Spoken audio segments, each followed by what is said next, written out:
안녕하세요. 절대갑TV의 명품 PD 한 PD입니다. 자, 신문 기사에 패닉 바잉 조짐이 보인다. 자, 그런 이야기가 나왔어요. 실제로 좀 그런 그 흐름이고 거래량이 그렇게 나타나고 있어요. 자, 그러니까 정부 입장에서는 한마디 해야 되겠죠. 그죠? 지금 시장은 뭐 어떻다. 너무 과열됐으면은 뭐 어떤 조치를 취하겠다. 자, 그런데 정부는 이렇게 얘기했어요. 향후 집값의 추세적인 상승은 제한적이다. 그러니까 뭐 지금 거래량은 뭐 정상적으로 별 거래되는 정도다. 별 문제가 없다. 추세적인 상승은 제한적이다. 뭐 상승엔 한계가 있다. 전 고점에 가서 맞고 내려온다. 뭐 그런 이야기죠. 정부가 판단하는 것은 이게 맞는지 틀리는지는 이제 연말 되면 알겠죠. 그죠? 뭐 근데 정부 입장에서는 이렇게밖에 얘기할 수가 밖에 없죠. 지금 한참 거래가 되는데 여기서 뭐 집값이 다시 폭등하니까 뭐 조치를 취하겠다. 뭐 그럴 수는 또 없잖아요. 그죠? 그럴 수 없잖아요. 왜냐면 거래가 많이 돼야 그죠? 세금이 들어오니까 취득세, 양도세. 안 그래도 세수가 부족한데 올컨이 잘 됐다. 그리고 건설 경기도 살려야 되는 게 정부 역할이잖아요. 자, 그러니까 이런 발언을 하는 거죠. 그러면서 3기 신도시 주택 공급 물량이 충분하다. 뭐 그것으로 집값은 잡힌다. 그런 얘기했고 신생아 특례 대출은 집값 폭등의 원인이 아니다. 그렇게 얘기를 했어요. 근데 이건 뭐 새빨간 거짓말이죠. 그죠? 신생아 특례 대출 때문에 집값은 오르고 있는 거예요 지금. 왜냐면 그 집을 판 사람들이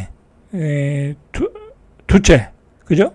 그다음에 뭐 있는 돈을 모아서 똘똘한 한 채로 오고 있잖아요. 그죠? 그렇게 되고 있어요. 그리고 3기 신도시의 주택 공급 물량이 상당하다. 여러분들 지금 3기 신도시 뭐 주택 뭐 청약이나 제대로 하고 있어요. 그죠? 지금 어떻게 되고 있어요?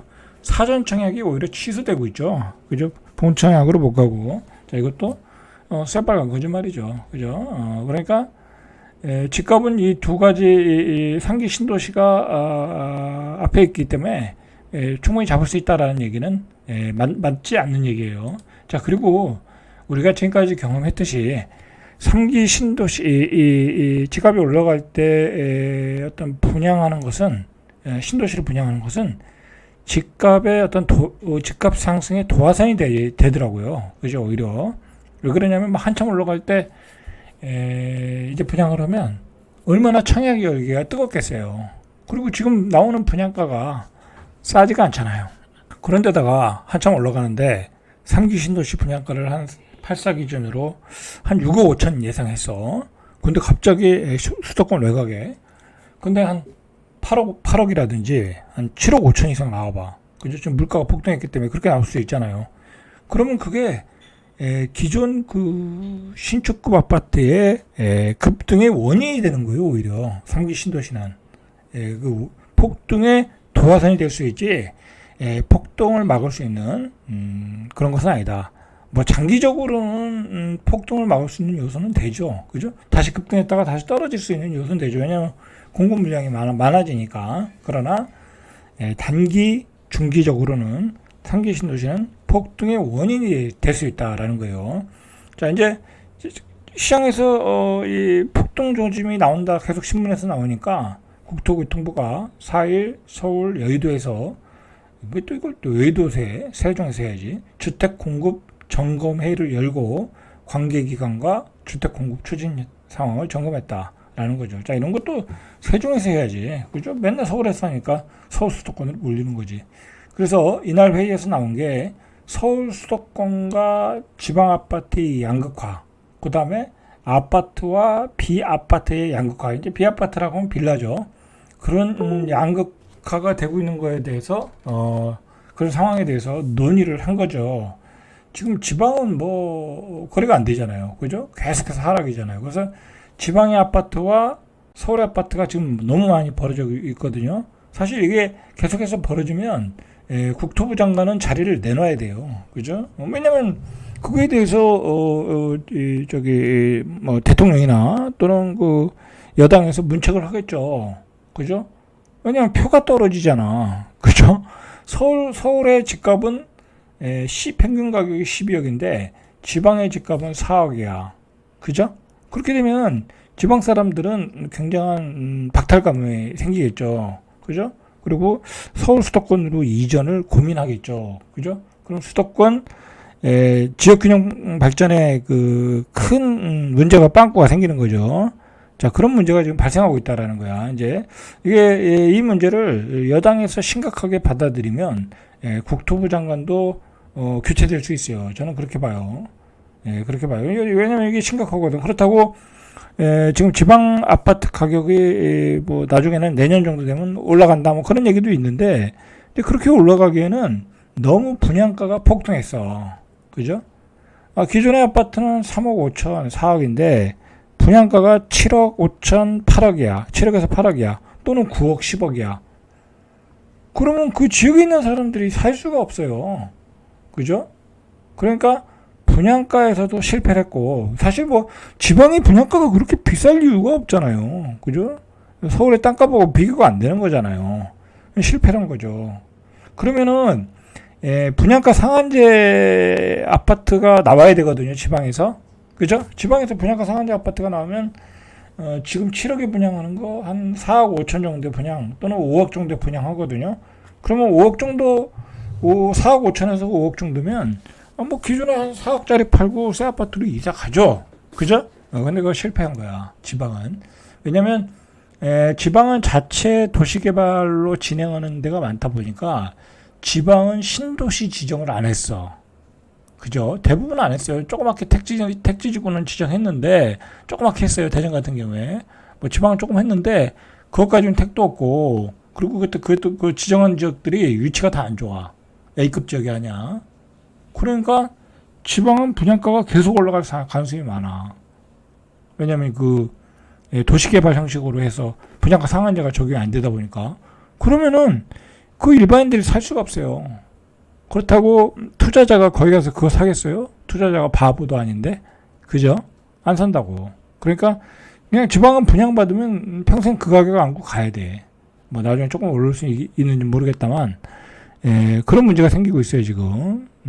지금 지방의 아파트 가격에 문제가 생긴 거는 분양가다. 그 분양가가 높으니까 지방 사람들이 분양을 못 받는다. 지금 부산 같은 데가 미분양이 한 5,400가구 어마어마하게 늘고 있거든. 지방에 그냥 B급지, C급지는 그냥 다 미분양이야. 어떤 데는 하나도 안 팔렸다고 하더라고. 언제 한번 부산 봐야 되는데 하나도 안 팔렸다고 하더라고.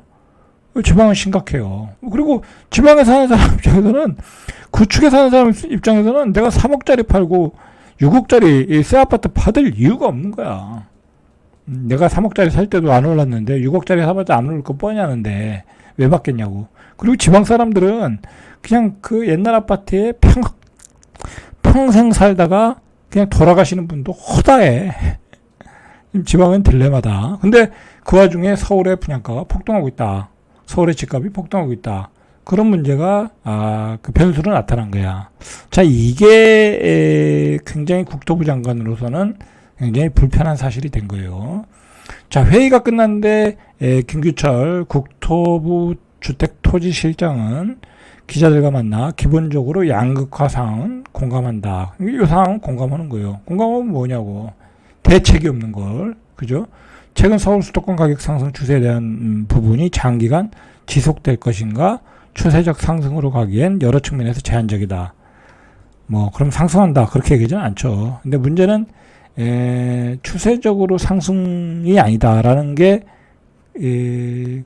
거짓으로 판명될 때, 그죠? 연말 돼서 막 폭등할 때, 그러니까 이게 예를 들어 막 2021년 그 신고가를 돌파해서 막 폭등할 때, 그렇게 사태가 나타나면 여기 실장님도 그만두셔야 되고 자리에 이제 옮기셔야 되고 국토부 장관도 그만두셔야 되는 거야. 그죠? 지금 이 사람들이 얘기하는 게 그거잖아요. 그죠? 신생아 대출도 원인이 아니다. 자, 여러분들 만약에 말이에요.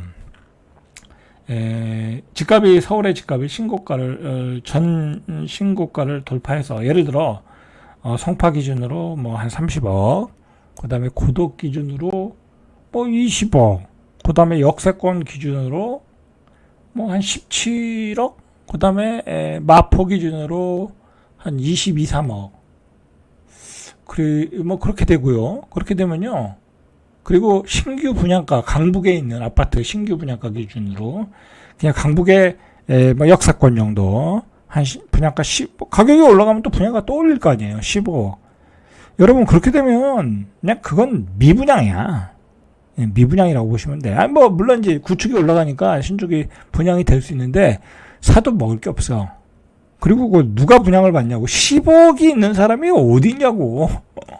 그죠? 그 구축 팔아가지고 신축 사면 되지. 그렇게 얘기할 수 있는데 구축은 또 그렇게 가격이 가질 않아요. 그죠? 그리고 구축을 산 사람들 가지고 있는 사람 중에 빚이 많은 사람이 허다한데 거기다 빚을 내고 또 살 수가 없어. 자 그렇게 되면 뭐랄까요? 대한민국은 깊은 그 침체의 늪에 빠지는 거야. 그죠? 대한민국은 경제 모든 걸 집에다가 모든 소득을 집에 대출을 갚는데 투입을 한다는 게 이게 생활이 되겠냐고. 모든 게 다운되는 거야. 그죠? 그리고 기존의 여당, 지금의 여당도 다음 선거를 보장받을 수 없어. 그렇게 되면. 그죠? 아니 뭐 집값 잡으라고 정권을 줬는데 그거 뭐 못하면 집값을 못 잡으면 당연히 표가 날아가는 거죠. 그러면 그런 면에서 지금 여당이 신경 써야 되는데 뭐 집값은 전혀 신경 안 쓰더라고요. 뭐 장관은 계속해서 뭐 분위기 파악 못하는 것 같고 그 다음에 오히려 전세제도는 없어져야 된다고 그런 쓸데없는 소리를 하고 있고 자 그러고 있어요. 그러면서 하는 얘기가 상기 신도시 공급 물량이 31만 가구로 굉장히 많다. 많은 건 뭐냐고 그죠? 이건 오히려 도화선인데 그죠? 이게 그리고 뭐 한꺼번에 분양되는 것도 아니잖아요. 지금 토지 보상도 안 나간 데가 허다해. 그죠? 이 보세요, 이거. 얘기하는 게 하반기에 인천, 계양, 서울, 동작, 수방사 부지 등이 본청약을 앞두고 있다. 이 사전청약 온 거 본청약 앞두고 있다고 집값이 잡힌다는 거야. 자, 한심한 발상이죠. 한심한 발상.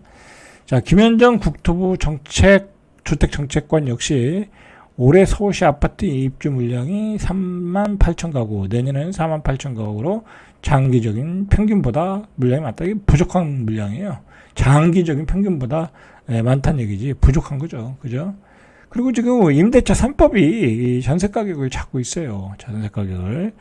자, 이외에 정부가 B아파트를 향후 2년간 12만 호 공급해 나가면 추세적인 상승을 예단하기엔 너무 조급하다. 향후 2년간 12만 호 공급.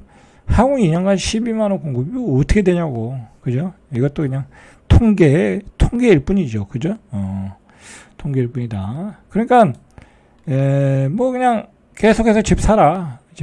뭐 그런 얘기예요. 사실은 정부는 뭐 부동산 경기가 좋아야 세금이 들어오니까 뭐 정부 입장에서 가장 해피한 거는 부동산 거래가 많이 해서 세금 들어오는 게 제일 해피한 거니까. 자, 신문에 뭐라고 나냐면 이제 무주택자면 어떻게 치솟는 집값에 패닉바잉이 조짐된다. 이런 표현은 잘 안 쓰거든요. 기자들도. 그죠? 뭐 이제 건설사들 뭐 아파트 분양을 좀 띄워주려고 뭐 그렇게 기사를 쓰는 거는 티가 나서 요즘은 다 아는데 이런 표현을 썼다는 건 좀 시장이 과열 국면에 들어서고 있다는 얘기예요. 그죠? 그래서 서울 아파트 매수세가 본격 확산될 조짐을 보이고 있다. 패닉바잉이라는 표현이 나왔어요, 지금. 실제로 그런지 안 그런지는 거래량을 보면 알겠죠. 그래서 당연히 사람들이 집을 살려고 하니까 전세 거래량이 줄겠죠. 전세 살 사람들이 집을 사버리니까. 그래서 전세는 줄고 매매는 늘고 있다라는 거예요. 매매는 늘고 있다. 그리고 전세가율은 11개월 연속 늘어나니까 외지인들의 원정 투자도 확대되고 있고 갭 투자도 늘어날 거라는 거야. 이게 이제 기사의 분석이에요. 뭐 전문가들의 분석이죠. 그러니까 전문가들은 이렇게 분석하고 정부는 추세적인 상승이 아니고 상기 신도시 물량이 충분하니까 집값은 잡힐 것이다. 옛날에 그 정부하고 똑같죠. 옛날 좌파 정부도 그랬어요. 다 그래요. 그러니까 정치인 얘기 믿을 게 못 돼. 자, 4일 서울 부동산 정보 광장에 따르면 서울 아파트 매매 거래량은 5월 달에 4,974건, 거의 5,000건이죠. 4,974건. 자, 이달 기준 6월 거래량은 4,251건. 이제 아직도 신고가 많이 남았어요. 그죠? 아직도 한 신고 한 달 정도 더 남았다고. 그러면은 전달 수준은 훨씬 넘는다고 봐야죠. 그죠? 몇 건이 나올지는 모르겠는데 전달 수준은 훨씬 넘을 거다. 자, 전세 거래량은 1월 달에 13,652건, 4월 달에 12,239건 점점 줄어들고 있죠. 그죠? 전세권은 점점 줄어들고 있어요. 자, 이게 서울 아파트 전세 거래량이 월 기준으로 1만 건 이하로 떨어지면 패닉 바잉 붐이 일어났다. 지난 2021년 9월에 9,814건. 그러니까 어느 정도 전세 거래량이 유지가 돼야 사람들이 매매로 안 가고 전세로 가는데 지금 10,000건 이하로 떨어졌다라는 거예요. 10,000건 이하로. 10,000건 이하로 지금 떨어질 위기에 있다라는 거죠. 그래서 다음 달 정도면 이게 이렇게 떨어지겠죠. 자, 그래서 내 집 마련하는 사람들이 늘고 있다. 자, 갭 투자도 자꾸 늘어나는 게 전세가율도 지난해 7월에 50.94%, 이후 올해 6월에 53.67%, 11개월 연속 상승세. 그죠? 전세가율도 높아지고 있다라는 거죠. 특히 강남 상구보다 상대적으로 진입이 쉬운 마용성으로 서울 아파트에 대한 원전 투자, 그러니까 갭 투자가 늘어나고 있다라는 거예요. 마용성에 갭 투자를 하고 있다라는 거야. 지방의 유지들이 지방의 아파트 팔고 지방의 상가 팔고 지방의 토지 팔아서 자식들 마용성에 사주고 있다라는 거죠. 그죠? 자, 올해 1, 4분기 1분기죠. 1분기 마용성 전체 거래에서 갭 투자 비중은 17%, 강남 상구는 15.7%, 이렇게 갭 투자가 늘어나고 있다라는 거죠. 자, 올 서울 아파트값 누적 상승률도 0.68, 특히 성동구는 2.47. 요즘 성동구가 핫해요. 그죠? 핫해요. 자, 시장은 이렇게 뜨거워지고 있어요. 그죠? 패닉방의 분위기가 조짐이 보인다. 그죠? 조짐이 보이고. 그죠? 정부는 추세적 상승이 아니다라고 하고. 자, 연말에 누구 말이 맞는지 그때 보시고, 만약에 패닉방이 일어났다. 자, 그때는 국토부 장관은 교체되겠죠. 자, 잘돼갑TV의 명품 PD 한 PD였습니다.